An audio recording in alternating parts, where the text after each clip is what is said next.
Welcome to About That. I'm Carl Mayer. We're already seeing record spending for the 2026 midterm election campaigns. And here to help explain everything is Alaina Donnellon. She's SVP of Local Media, Print and Out of Home at AMS. Alaina, thanks for being here on About That. Thanks for having me. And welcome back. Another appearance. Thank you very much. So far, to date, we're over $1.7 billion in spending for the 2026 midterms. That's only going to ramp up when we get into 2026 proper. What's spurring all of this spending? Yeah, it's a lot of money spent so far. It's a record high start off for a midterm election. They're projecting about $10.8 billion total to be spent towards the 2026 elections. And we're seeing a lot of competitive races, especially because we have, Republicans have current control of Congress. We have a Republican president. There's a lot of drive for the parties, both of them, to either retain that control or jump in and take some of that control. We saw that in the past month's election in 2025, super competitive, over $860 million spent for 2025, which was a record high for off year. And advertisers felt that impact. There was a lot of competition in states like New Jersey and Virginia, New York, Wisconsin, California.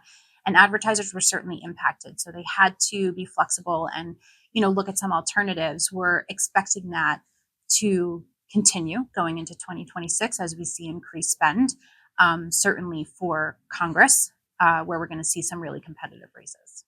So with seemingly more of these states that weren't competitive, districts that weren't competitive, becoming competitive, how much of that ad spending is going to be for Senate and House spending? So the projection right now is about $5 billion for Senate and House, which is just under half of that $10.8 billion. There's going to be very competitive races across a variety of states. And we're also seeing some states like Texas, California, Ohio, North Carolina, among others, look at some redistricting, which is essentially redrawing those congressional maps, which impacts the House races, to potentially benefit either party, whether it's Democrats or Republicans, picking up more of those House seats.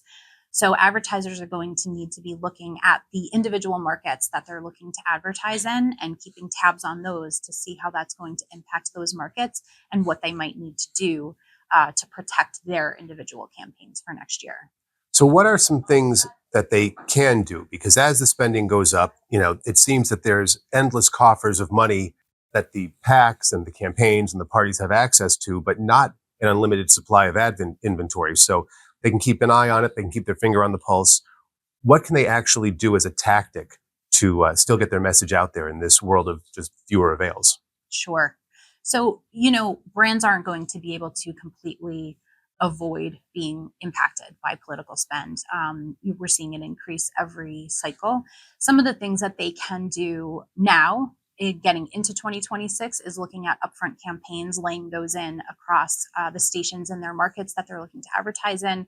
That's going to help them kind of get in a little bit early and then be notified if there might need to be any adjustments further down the road. Expecting to be flexible in terms of if they need to shift into other areas, like moving from broadcast to CTV, or even looking at broadcast stations' digital extensions or sponsorships that they might be able to take advantage of in lieu of a traditional spot schedule that can help them keep their audience where they want in a little bit of a less cluttered environment.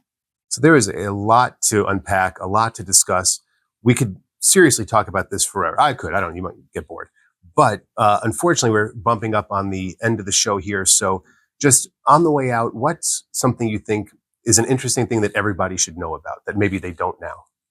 We've seen a lot of increase in hybrid ads, which is when a political party jointly funds a campaign with a political candidate as a strategy to get the benefit of the station's LUR, or lowest unit rate, which is typically only available to a candidate within the political window. So we're seeing a lot of increase there. There's also legislation that's pending right now that they're trying to get that campaign funding increased. Right now, there's a limit on what a political party can contribute to a candidate's campaign. And there's an effort to try to increase that limit and loosen those regulations. So if we see that happen, that's certainly going to be something that would drive a lot more spend into a lot of those competitive markets, which is something that advertisers just need to be on the lookout for.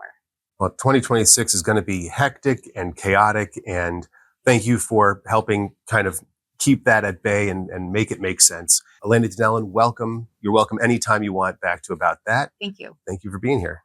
Thanks so much. And we'll see you next time.